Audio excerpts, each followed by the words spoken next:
Welcome, everybody. My name is Kent. I'm joined today with Grandma. Hello, Grandma. Hello, Kent. The cliffhanger from last time is the following. What do you think human suffering is, Grandma? Oh, it's a lot of things, Hmm. but mainly what is causing human suffering is evil. Evil people cause suffering, and also it's a lot of other things who cause suffering, of course. But if there were no evil people in the world, the suffering would be a lot less. Do you think everybody has the possibility of being evil? I'm not sure. I'm not sure about this. I think so if the circumstances is right, so to say. Maybe. What if I say if a good person does evil deeds? What do you think then?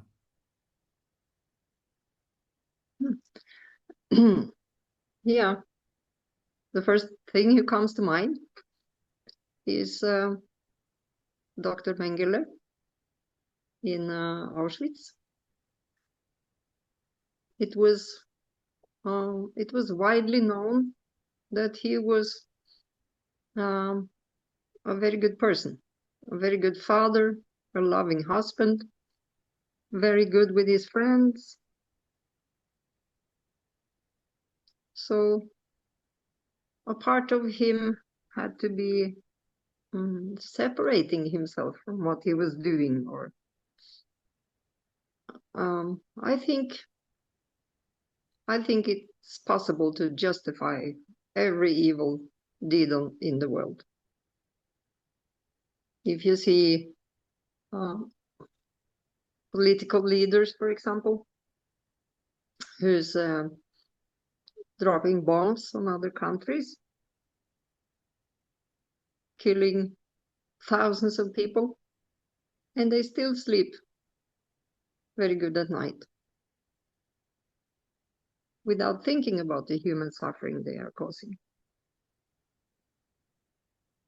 Is this because they are in general evil persons, or have they been good and become evil, you think? Yeah, I think they are what you would call, for the most part, normal people. Maybe every one of us, if we were in a position like this, would participate in something like this. Imagine, um, imagine when NATO was bombing Libya, for example. Who would think uh, people in the Norwegian parliament would vote yes to do this? Yeah, they have lives on their conscience, Yes, if they have a conscience. yeah. Hmm. Maybe they have, if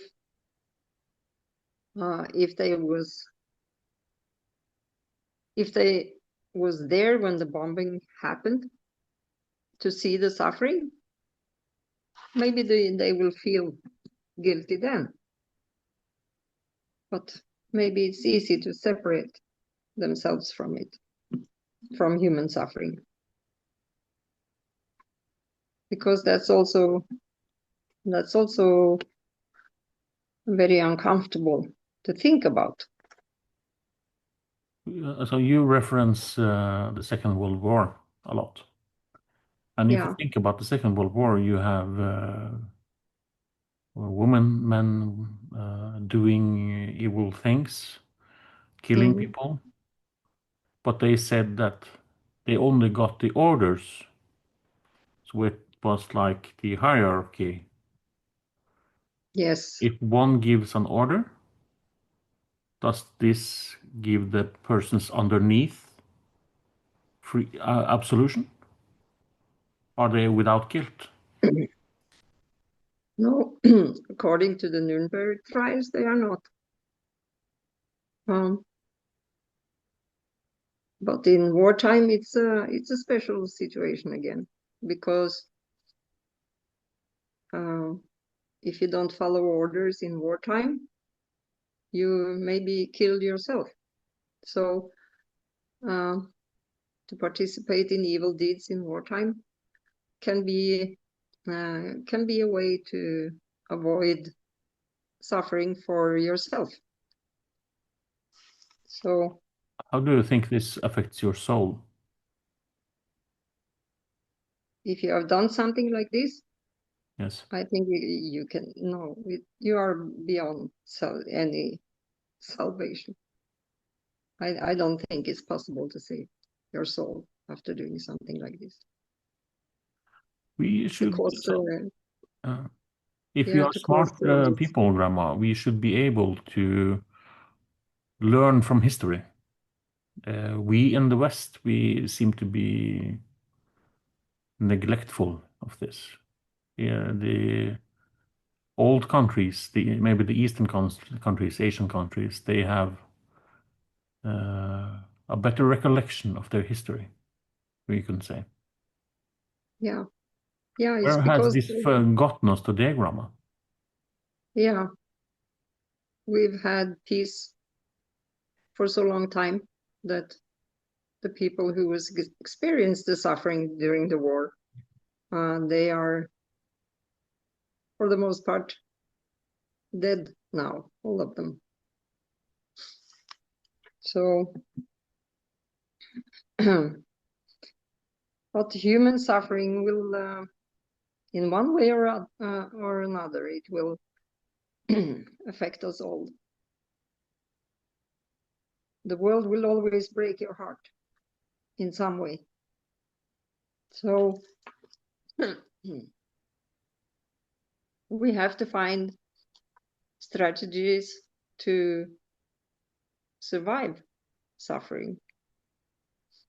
And there's many ways to do this. Like people who are doing the evil, they will justify it in one way or another. To sleep at night. And people who are experiencing the suffering have to also find some mechanism to sleep at night. And this could be my grandmother was teaching me this. When she was a little girl, she lost her first her mother to tuberculosis. She was drowning in her own blood, and she lost 2 siblings the same way. And then came the war, and she was an agent. She was staying with Nazis and reporting to the authorities. Double agent, I think that's called. And she was doing everything she could to prevent crimes against Norwegian people or dissidents, to prevent suffering. She saved a lot of lives, didn't she? She saved a lot of lives, yes, she did. What were her?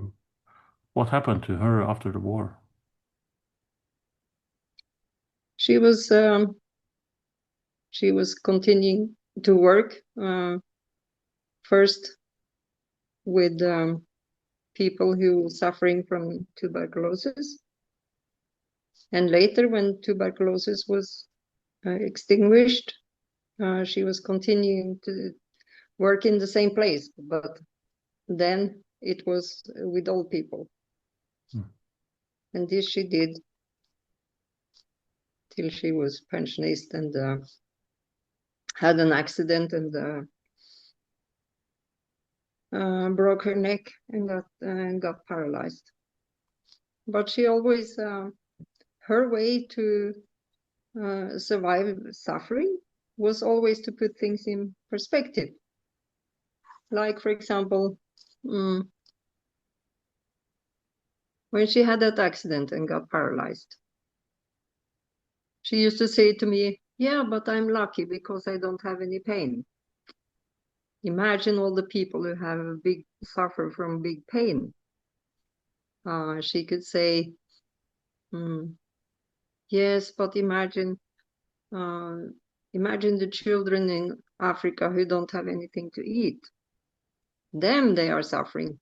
I'm not suffering." Like this, she was surviving. It's amazing to hear her story. Yeah.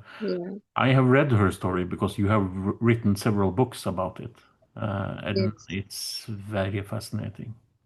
Mm-hmm. The series of books is called In War and Peace. In War and Love. In War and Called. Love.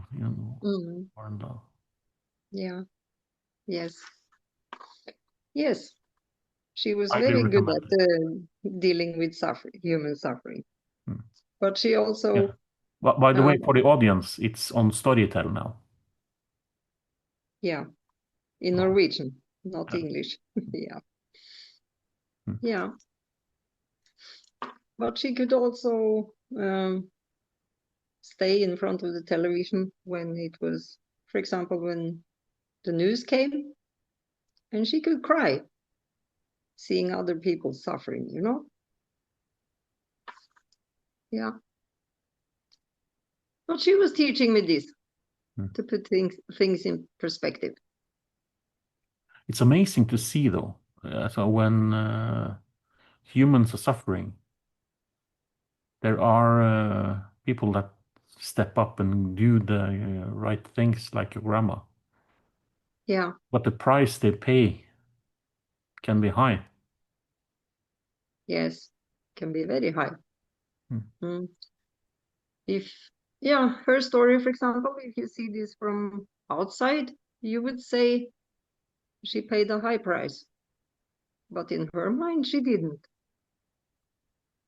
Because she said, my suffering is nothing compared to children's suffering, for example.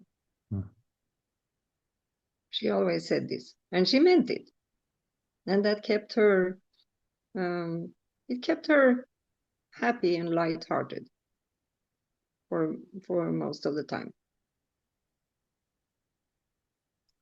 This brings us a little until today, though, about the suffering that's happening now, because we have wars where women and children and men, everybody is dying and suffering. We also have suffering on other levels with trafficking and people taking advantage of the less fortunate. So human suffering today is actually a big topic. But to wonder this topic without being cancelled is extremely difficult. Yes.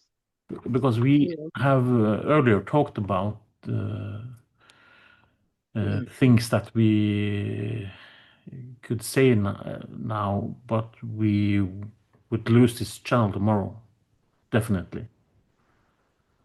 Yes, if we were to tell what these evil people do to children,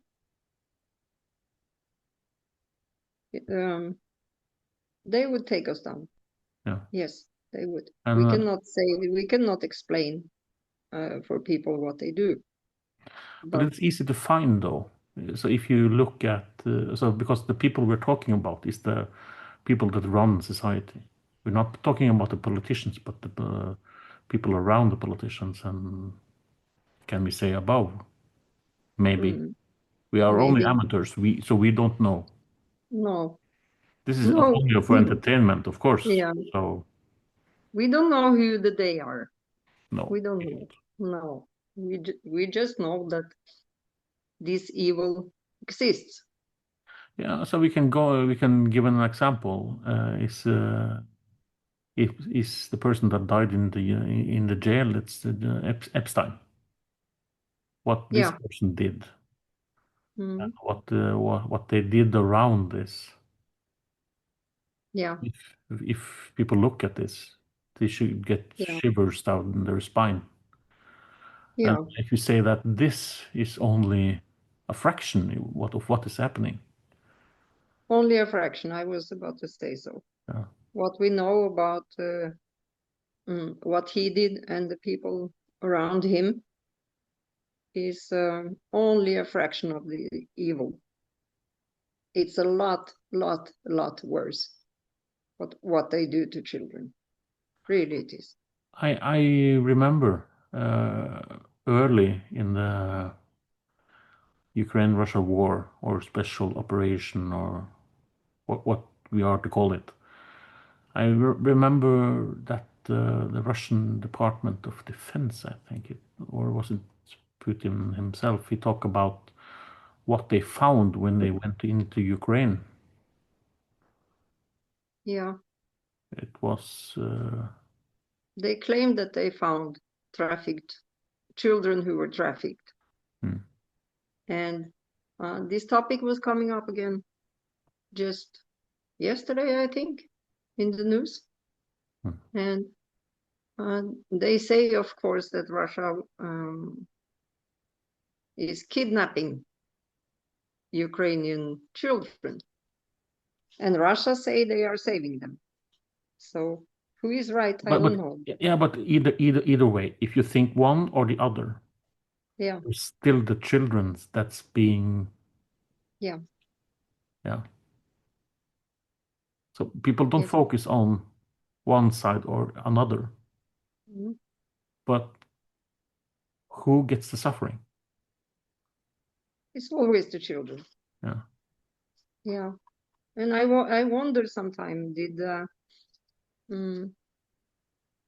this evil increase, or has it been like this all the time, or throughout history? I'm not sure about this, but yeah, the suffering these children have to go through is almost not how to say, possible to know what they are going through, because it is a suffering which no one can imagine. And here we are complaining about the weather, or yeah. So when we talk about this, I think it's important that we acknowledge that every person in the world has their own problems, their own sufferings. Yeah. The way that they are leading their life, everybody wants to have something more, or wishing for what they want, to have their dreams. But it's important to acknowledge what's happening around in the world. Yes. So I think it's a very good approach to take.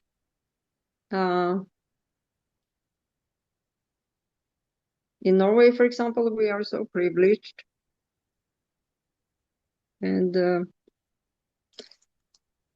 I think it's an important approach to take, to have this perspective. If you do that, you can be a lot more happy in everyday life, I think.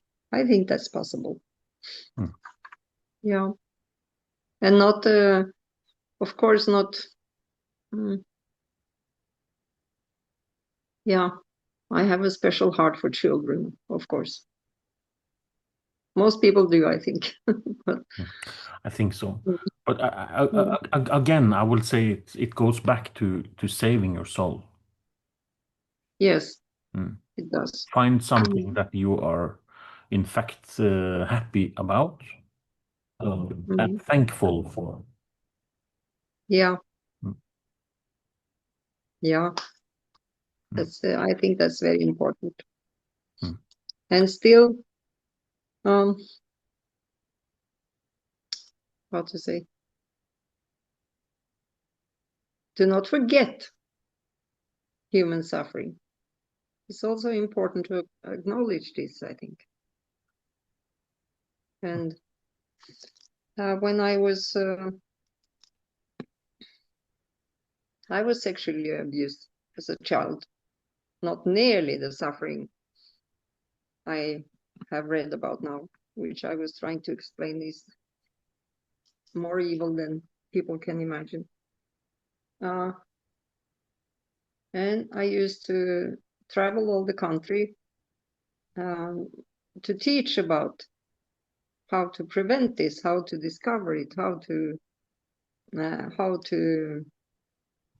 yeah, a lot of things. And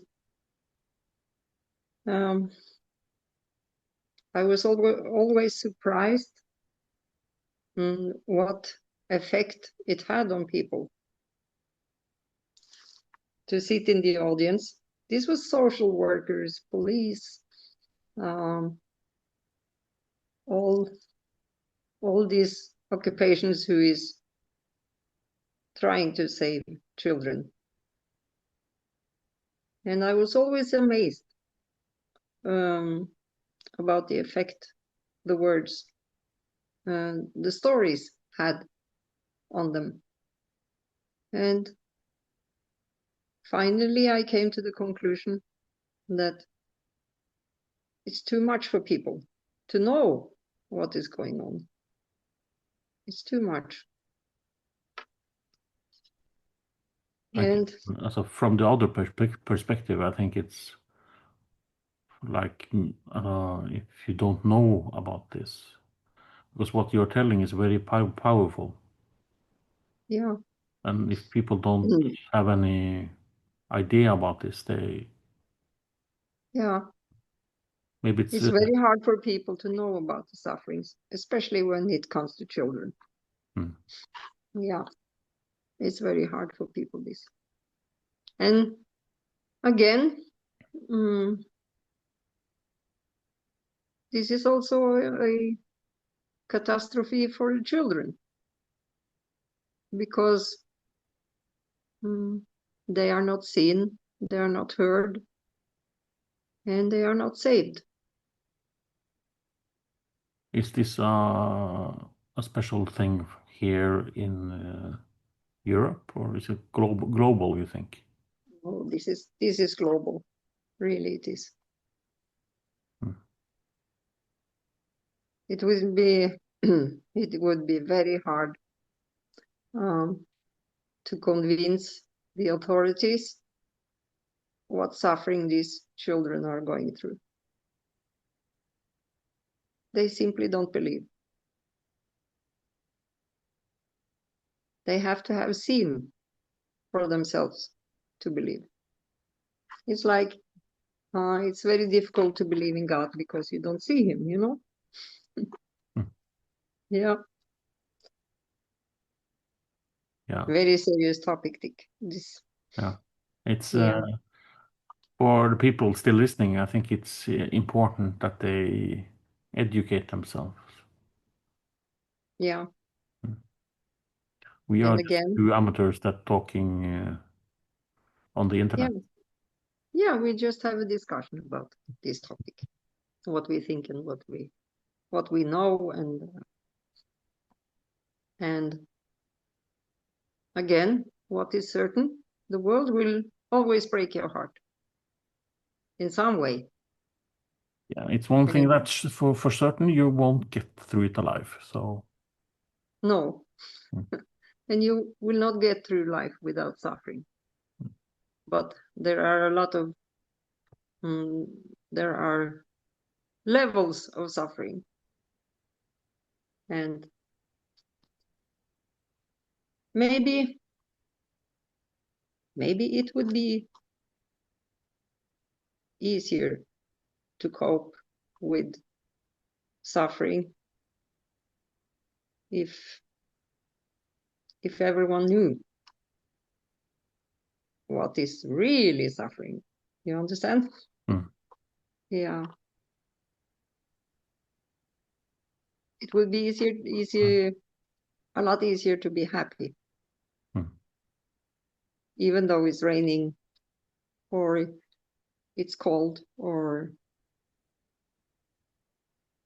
the bread is not fresh or something like this. Yeah. It pretty much brings us until the next topic I think we should have in another podcast. I think that goes to censorship. Yes. Yes. Again, the Norwegian government are trying among others, yeah, but still. Yeah, among others, yes. But we can tell what is happening here in Norway, how they try to censor. A powerful message today, Grandma. Yeah.